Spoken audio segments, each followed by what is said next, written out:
전략 세워보겠습니다. 오늘은 신한금융투자 윤재영 대리 전화 연결하겠습니다. 안녕하세요. 네, 안녕하세요. 네, 오늘장 한마디부터 알려주세요. 네, 오늘장 한마디는 동학개미의 힘입니다. 동학개미의 힘. 이 단어는 사실 지난해 정말 많이 들었었는데 오랜만에 듣습니다. 좀 신선한 한마디인 것 같은데 동학개미의 힘. 개인의 수급에 좀 주목하셨나 봐요. 네, 매수량이 그렇게 많지는 않았지만, 이렇게 오늘 증시 상승의 배경에는 개인의 매수세가 한 몫을 했다 생각해서 오늘장 한마디 정해보았고요. 네, 오늘장 한마디 말씀드리겠습니다. 연휴가 지나고 이번 주 첫 거래일이었던 목요일, 전일 미증시가 상승하는 좋은 분위기 속 코스피는 외국인의 순매수가 6거래일 연속 이어졌습니다. 하지만 개인의 매도세에 하락 마감하며 글로벌 증시와 디커플링하는 모습을 보였습니다. 하지만 금일 코스피는 개인의 매수가 돌아오며 상승 출발하게 됩니다. 개인의 매수세는 금주 있었던 완화적 FOMC의 결과 23일 헝다그룹의 채권 이자 지급으로 파산 리스크 진정 등 단기적인 불확실성 해소에 기인했다고 볼 수 있겠습니다. 단기적 불확실성이 사라진 지금 그동안 한국 증시의 상승을 이끌었던 개인의 위험 자산 선호세가 다시 부각된 결과라고 볼 수 있겠는데요. 하지만 상승 섹터 산업을 보면 희비가 갈렸습니다. 금일 2차 전지 외에는 뚜렷한 주도 섹터가 부재하는 모습을 보였고 그동안 낙폭 과대했던 종목과 은행, 금융 등 밸류에이션 매력도가 높은 산업군이 상승하는 모습을 보였습니다. 당장의 금리 인상 테이퍼링의 우려와 헝다그룹의 파산 리스크 우려에서는 벗어났지만 개인의 투자 고민도가 늘어난 상황에서 단기간에 실적이 좋아질 것으로 기대가 되거나 실적이 유지되고 있는 종목을 컨택하시는 게 좋을 것으로 생각이 들었습니다. 네, 그러면 오늘장 체크포인트로 들어가 볼까요? 중요했던 점들 어떤 게 있다고 보세요? 네, 오늘장 체크포인트 말씀드리겠습니다. 첫 번째로 장초 전업종 고른 상승세를 보였었지만 장 마감 때까지 강세를 보였던 건 2차 전지 섹터였습니다. 하반기 들어 확실히 시장 주도 섹터로 2차 전지가 자리를 잡은 모습이었는데요. 누구나 아는 폭발적인 성장성 그리고 실제 실적이 나오는 시점이 다가온 2차 전지의 강세는 앞으로도 지속될 것 같다는 생각이 들었습니다. 두 번째는 금일 시장을 바쳤던 동력은 개인이었는데요. 외인은 7거래일 만에 순매도로 전환했지만 개인의 위험 자산 선호세로 시장이 장초 상승하는 모습, 장 마감께는 밀렸지만 보합으로 마감하는 모습이 눈에 띄었습니다. 세 번째로는 단기 악재에서는 벗어났지만 개인이 고민이 커진 시장 내에서 뚜렷한 2차 전지 주도 섹터를 제외하고 다른 섹터를 매매할 때에는 짧은 호흡으로 시세를 줄 때 단기적으로 그 수익을 취하시는 것이 주요하겠다라는 생각이 들었고요. 2020년, 2021년 초와 같이 경기 확장 초기 진행 국면에서 주도했던 종목을 오래 보유하기보다는 시세를 줄 때 분할 매도를 하면서 리스크 관리를 하는 것이 오늘 장에서 주요하겠다라는 생각이 들었습니다. 지수가 방향성이 없으니까 이슈에 대한 민감도가 그 어느 때보다도 높아져 있습니다. 그래서 오늘 뉴스 안고 또 그룹을 지어 오르는 특징주들이 상당히 많았는데요. 그중에서 대리님 레이더에 들어온 몇몇 종목군들 좀 정리를 해주세요. 네, 장중 특징 섹터 말씀드리겠습니다. 첫 번째로 오징어 게임 관련주들의 상승이 눈에 띄었습니다. 오징어 게임이 현재 미국, 일본, 독일 등 선진국 시장에서 그리고 베트남, 인도네시아, 칠레 등 신흥국 너나 할 것 없이 1, 2등에 위치하며 상승세를 이어나가고 있습니다. 시즌제로 기획되는 드라마이기 때문에 앞으로 주가의 흐름에도 지속적으로 시세를 줄 수 있겠는데요. 이와 같은 움직임을 봤을 때 이전에 한한령 전 중국이 컨텐츠 소비를 막 폭발적으로 할 때의 기억이 떠올랐습니다. 콘텐츠 미디어주는 한번 폭발적으로 많이 쉬었기 때문에 넷플릭스를 필두로 이제 중국이라든지 다른 모멘텀이 있으면 섹터 전반에 좋은 흐름이 이어질 것이라고 주도 섹터로 자리 잡을 수도 있다라는 생각이 들었고요.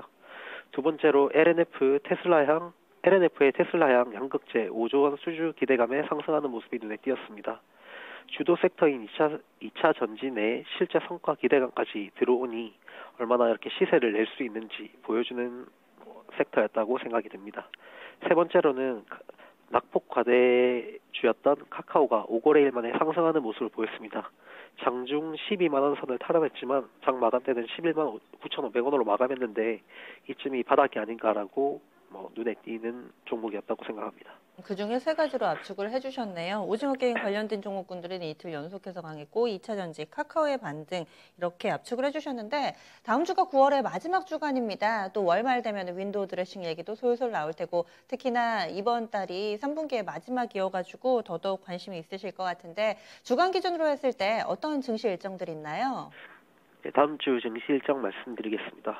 9월 27일 미국 1조 달러 일자리 인프라 부양책 표결이 예정되어 있습니다. 그리고 28일 미국 리치몬드 연방 제조업 지수 발표가 있겠고요. 10월 1일부터 7일까지는 중국 국경절 연휴로 다음 주는 중국 증시 휴장이 있겠습니다. 그래서 세 가지 중국 국경절 연휴 되기 전에 헝다그룹 이슈가 뭐 어떤 식으로든지 간에 정리가 됐으면 좋겠는데 그러면 다음 주 체크포인트도 들어가 있겠죠? 어떤 부분들 다음 주에 시장의 향방을 좌우하게 될까요? 네, 일정에 맞춰 체크해야 될 네. 것들을 살펴보겠습니다. 첫 번째로 말씀해 주셨던 헝다그룹의 향후 이자 지급 방안에 대해 언급이 있는지 중국 정부에서 어떻게 대응을 하는지 체크해 봐야 된다고 생각합니다. 이번 달 23일 만기 이자 지급을 발표했으나 추가적인 이자 지급 방안 및 채무 상환 계획에 대해서 구체적인 언급이 없었습니다. 상반기 부채 규모만 1.97조가 넘어가고 은행권 채무는 만기가 1년 내 도래하는 채무이기 때문에 당분간 지속적인 노이즈가 발생할 것이라 생각합니다. 리만 브라더스 사태와는 다르겠지만 부동산 매각이라든지 정부의 지원 등 뭔가 구체적인 방안이 발표되는지를 잘 체크해 봐야겠고 그 전까지는 투자에 있어서 보수적인 짧게 트레이딩하는 전략을 구사해야겠습니다. 두 번째로는 리치몬드 제조업 지수 발표를 유심히 살펴봐야겠습니다. 리치몬드 제조업 지수는 공장 관리자, 구매 관리자, 재무 관리자들을 대상으로 조사한 지표로 경제 활동이 증가했는지 고용이 늘어나고 있는지를 판단할 수 있겠습니다. 시장 민감도가 높은 지표는 아니지만 9월 FOMC 회의를 생각해보면 연내 테이퍼링 실시 및 금리 인상 점도표에서 고용이 첫 번째 전제로 들어갔기 때문에 시장 방향 판단에 작은 실마리가 될 수 있다라고 생각합니다. 세 번째로는 중국 국경절 연휴의 소비를 체크해봐야 합니다. 9월 19일부터 21일 있었던 중추절에서는 소비가 그렇게 크게 늘지는 않았습니다. 하지만 중국 정부에서 대규모 소비 진작을 하고 있고 백신 접종률이 높은 상황에서 모처럼 만의 긴 연휴, 이 연휴에 소비가 살아난다면 관련주들이 부각받을 수 있겠는데요. 화장품이나 여행주들, 소비 관련주들을 잘 체크해 보시면 되겠습니다. 네. 리오프닝 관련된 종목군들이 중국의 연휴 효과까지 플러스 알파 요인이 될 수 있을 것인가 이 부분도 보자 얘기를 해주시네요. 그러면은 다음 주 전략 어떻게 세우고 계세요? 네, 다음 주 투자 전략은 분명 경기 확장 후반기입니다.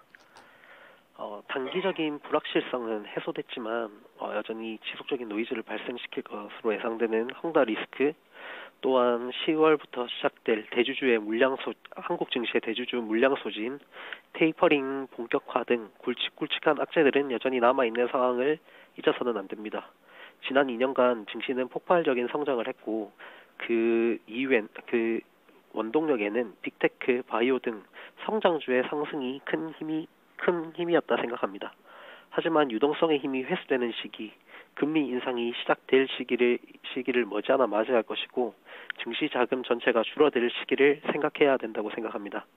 경기 확장 초기에서 중기 국면의 주도 섹터인 성장주, 밸류에이션 부담이 있는 종목의 비중을 줄여가면서 저평가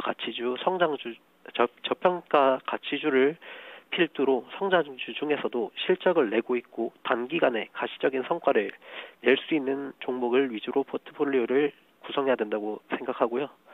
10월부터 11월까지는 좀 보수적인 매매를 하시면서 공백을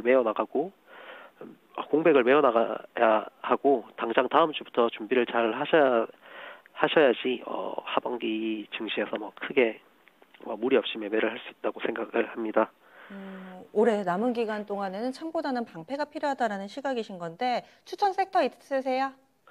네, 뭐 추천 섹터로는 저는 호텔 의류 쪽 좀 좋게 보고 있는데요. 네. 리오프닝 위드 코로나랑 같이 갈 수 있는 종목이고 또 중국의 소비가 뭐 살아난다면 한국도 똑같이 소비 관련주들이 부각을 받을 수 있겠고요. 추천 종목 하나 말씀드리겠습니다. 저는 네. 롯데지주를 지금은 제일 좋게 보고 있는데요. 롯데지주는 지주회사로서 계열사들의 안정적인 코로나가 끝난 후 안정적인 성장이 기대되고 있습니다.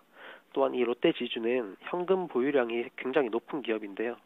공격적인 M&A도 펼칠 수 있고 또 호텔 롯데 상장 등 중단기적인 모멘텀이 있으며 지금 현재 자리도 밸류에이션 부담이 적은 자리라고 생각을 해서 이 종목 한번 살펴보시면 괜찮을 것 같습니다. 네. 알겠습니다. 자세한 말씀 고맙습니다. 네, 감사합니다. 네.